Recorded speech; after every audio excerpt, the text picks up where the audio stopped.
Welcome, brothers and sisters. So I'm going to be talking about how God isolated me to break down myself and kill my old self into the rebirth of who I am now. So basically, this story starts by just a little bit of context. I was arrested about like 2 years ago, and I was just like not really making the right choices.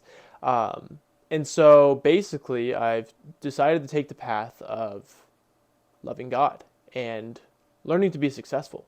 And so basically, I knew and had a feeling that I needed to be isolated.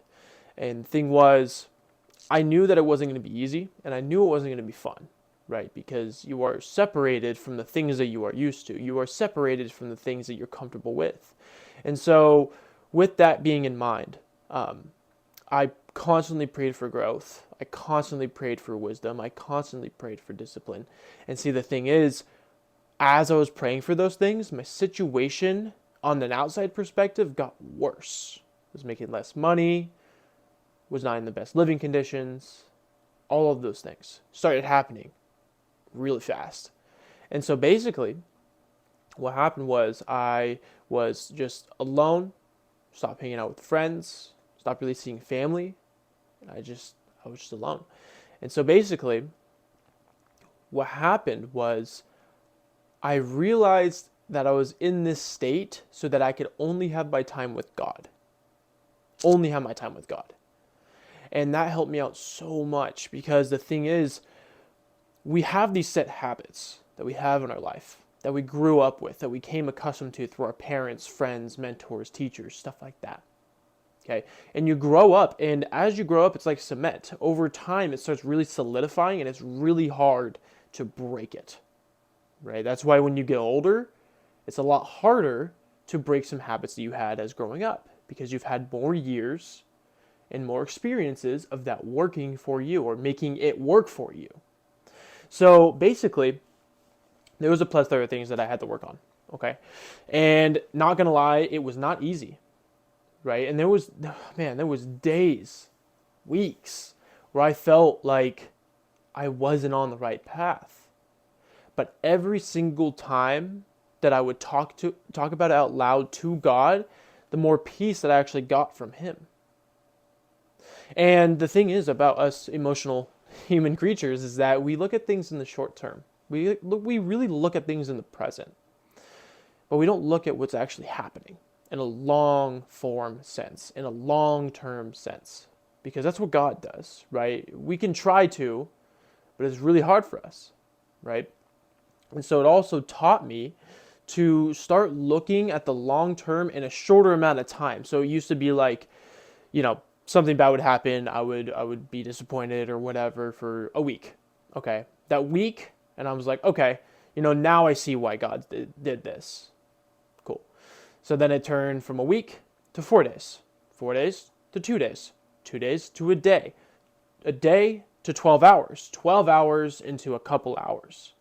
And tell you what, that was not an overnight success. Okay, that took a lot of prayer, a lot of reading, a lot of faith, and a lot of help from people who are also God-fearing as well.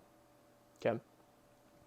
And the thing is, I never actually got out of that point of isolation until all of my old bad habits, or like in Atomic Habits is just like the non-productive habits, were done. And I replaced those with productive habits. Okay, like reading the Bible, attending the church, praying, giving back to the poor, helping the needy, things like that, right? And so that was like the biggest thing that I learned from that. And it's so hard as being a person, just being a human being and looking in that situation at that moment and actually try to be grateful. Okay. But that's why I'm so grateful that it actually happened because now I realize that and I can actually apply it towards my life from now on.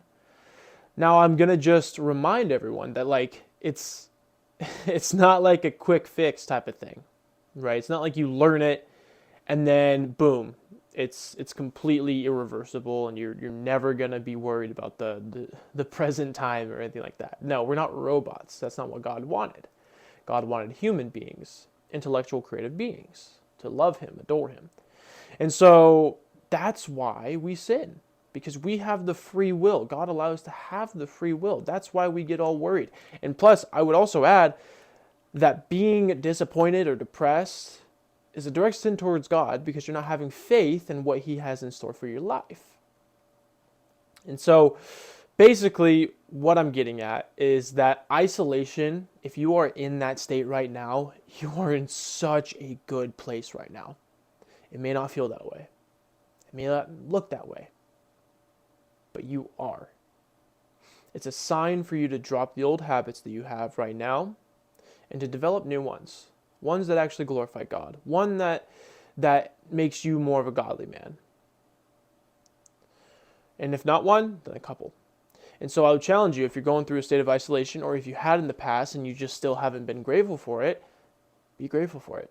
Because it leads to so much fruitfulness if you actually utilize it to your advantage. Anyway, thank you for listening, guys. If you like this kind of stuff, make sure to leave a like and also hit that subscribe button.